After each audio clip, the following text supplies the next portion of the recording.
The whole world is governed by laws, the universe, in fact. Laws. We call it the law of electricity. We call it the law of gravity. There's mathematical laws, there's physical laws, speed and velocity laws, agricultural laws. There's all kinds of laws. Now that we find ourselves on the spinning planet, you just have to learn what I call the setup. Learn the setup. Life's setup. Now, we didn't set it up, but we're here, so you got to learn it. And we should learn the setup for two basic reasons. Number one, to keep from getting hurt. It's one of the major reasons for learning, so you won't get hurt. See, economically, socially, personally, you can get hurt just not knowing. Ignorance is not bliss. Ignorance is poverty. Ignorance is tragedy. You got to know, or you're going to get hurt. It's good to know not to walk out the 10-story window. That's excellent information. Now, what if a guy didn't know and he walks out? Now he's dead at the bottom. Somebody says, well, the poor guy didn't know. You got to know, or you're going to get hurt. Okay. Now, here's a parenthesis. You don't have to like the setup. I don't ask you to like how it is. That's not what's important. But it is important to learn how it is. Okay, so you don't have to like it, but you should learn it. That's what I tell the kids, right? Make sure you get the information. What you think about it, that's up to you. What you're going to do with it, that'll soon be up to you. But make sure you get it. See, there's nothing worse than being stupid. Nothing. I mean, being broke is bad, but being stupid is awful. And what's really bad is being broke and stupid, right?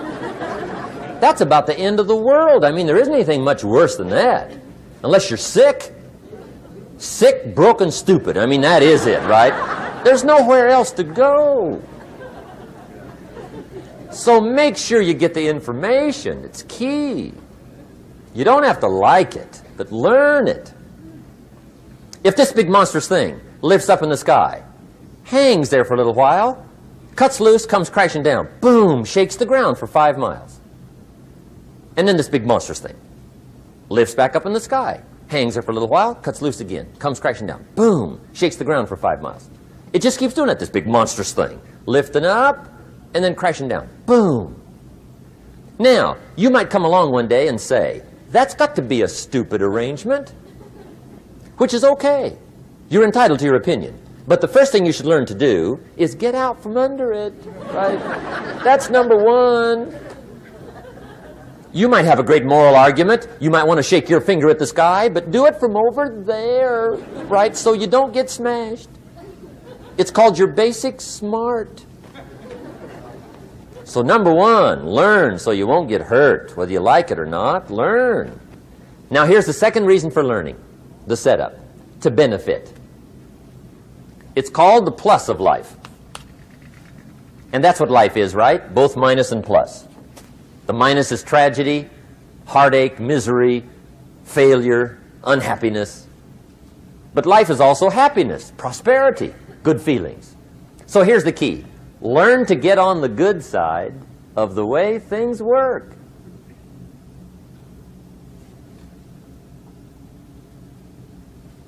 Now, here's two of the basic laws, and we'll take our break. Shof taught me these. They come from the Bible. Now, again, I'm an amateur, okay? When it comes to the Bible, I'm not a pro. So you'll sort of have to take my way of putting it. But here they are. The first one is the law of use. The law of use. And it goes something like this. Whatever you don't use, you lose. Lack of use causes loss.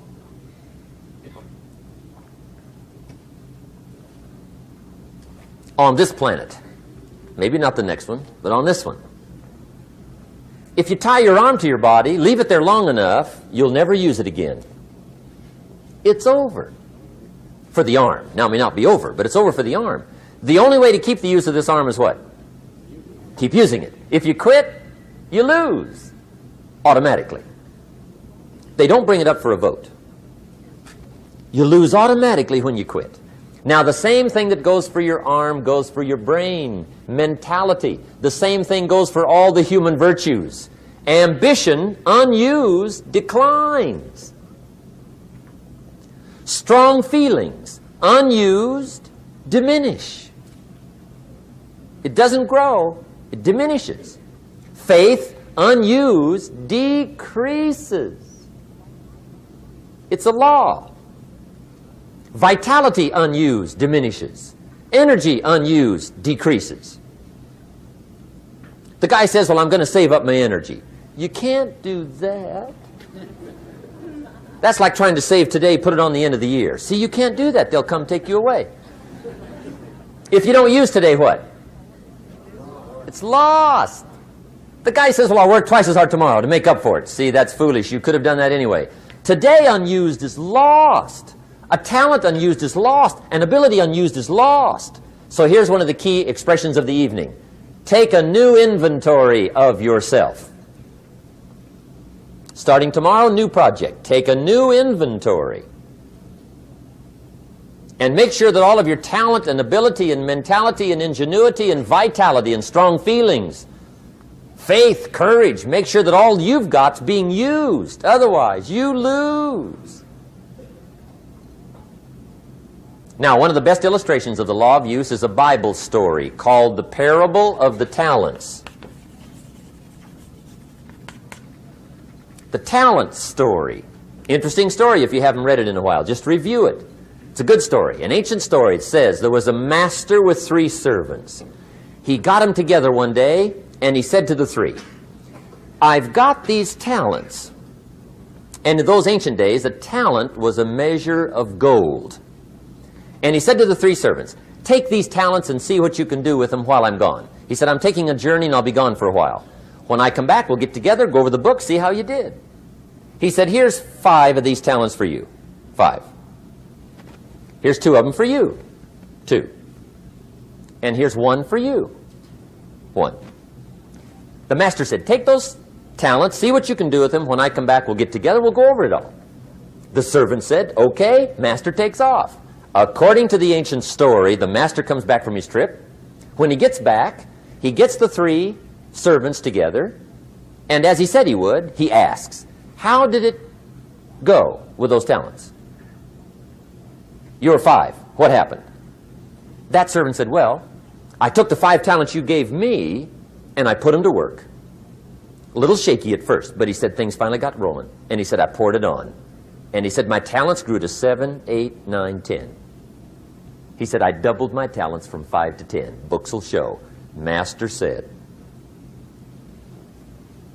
one heck of a job. Or something like that. He said, I gave you 2 talents. What happened? That servant said about the same thing happened to me. I put those 2 talents to work, poured it on. They grew to 3 and then to 4. He said, I doubled my talents from 2 to 4. Books will show. Master said, well done. He said, I gave you 1 talent. What happened?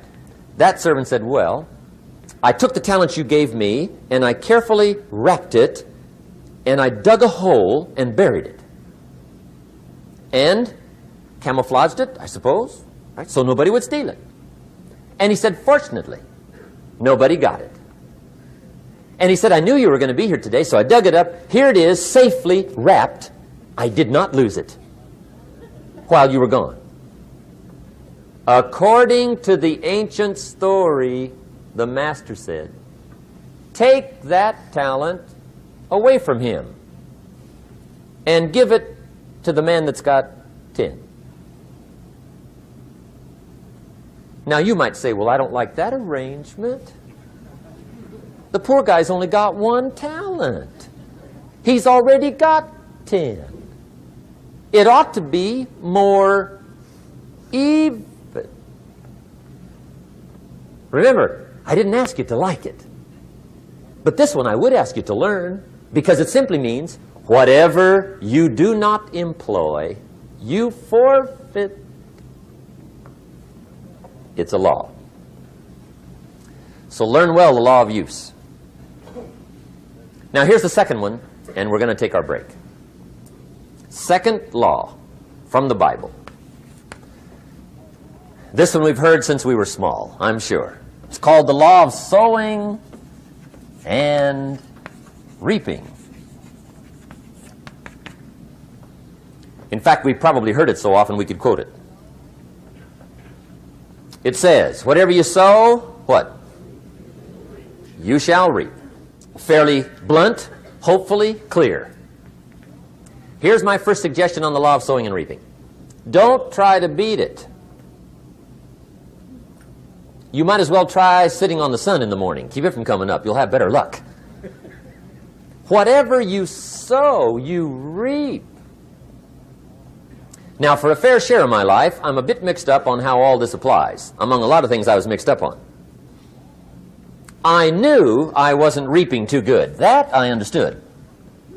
My problem was I was confused about what was causing it. Remember me with the funny list? I thought those are the reasons why it isn't working out well. And then Mr. Schoaf gave me the clue that helped me figure it all out. He said, Mr. Rohn, I have another answer for you. There's another way to quote this law that'll show you where the problem is so you can go to work on it right away. All you need to know is where the problem is. Then you can go to work on it. So he quoted me the law another way, and I found out what my problem was. Here's the way you quote the law. Whatever you reap is what you've sown. Now I knew what my problem was. Whatever you reap is what you've sown. If you don't like the crop, who do you look up? Answer, whoever planted it. And where do you find who planted your crop? Answer, in the mirror. What I finally learned to do come fall was to go to the mirror. That's where you go. And if necessary, you say, a few skinny carrots? I got to be unimpressed. Where were you last spring? Asleep? Didn't you read the books? Did you break your hoe?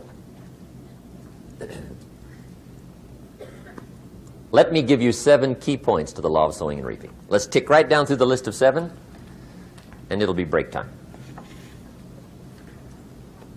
7 points to sowing and reaping. Here's part of the philosophy that really helped me to make some changes in life direction. Number 1, the law of sowing and reaping is negative. That's number 1, which simply means if you sow bad, you reap bad. Now, this is kind of 3rd grade, but it doesn't hurt to go over the basics. If you plant thistle seeds, you don't get pumpkins. Honest, no use looking for pumpkins. John says, how come no pumpkins? Come on, John. The law's negative. That's how come. Now, here's number 2. The law's positive, which simply means if you sow good, you reap good.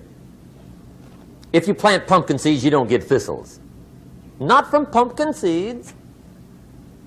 Mother Nature won't pull tricks on you over in the corner, snicker and push new thistles and you planting pumpkin seeds. She won't do that. You will get pumpkins from pumpkin seeds, and the reason is because the law is positive. Now, here's number 3. I got excited when I found out the full dimension of this. See, you do not reap what you sow, but rather, you always reap much more than what you sow. So the 3rd key word is more. You don't get back what you put out. You get back much more than what you put out.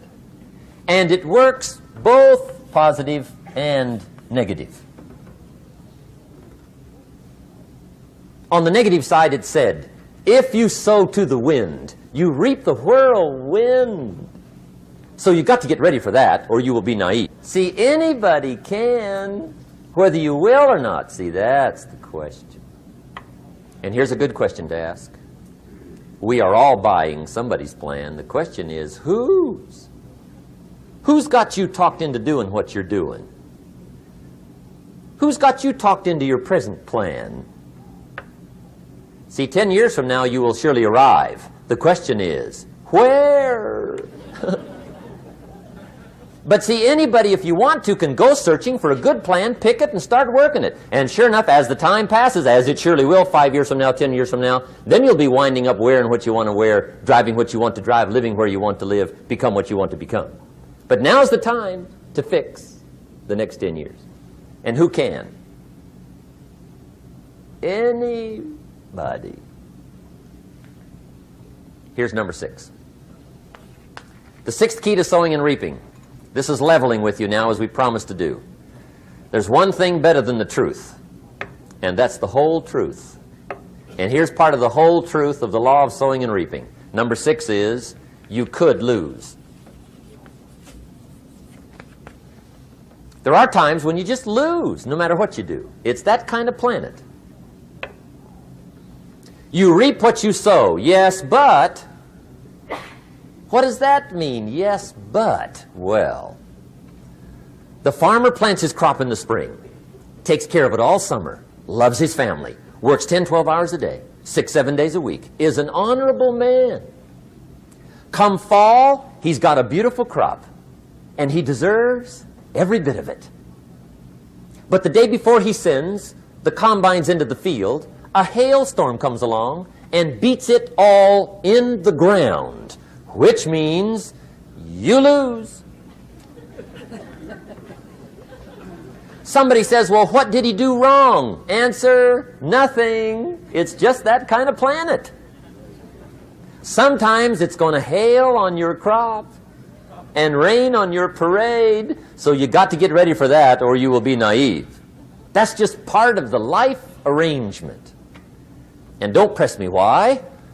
I was not in on some of the original decisions here, so I don't know how it got set up. But there's just times, sometimes you lose. That's part of life. But now here's number 7. The 7th key to sowing and reaping. And it goes like this. It's just another way to quote the same law. And it goes like this. If you don't sow, that's just another way to quote the law. If you don't sow, what? You don't reap. You don't even have a chance.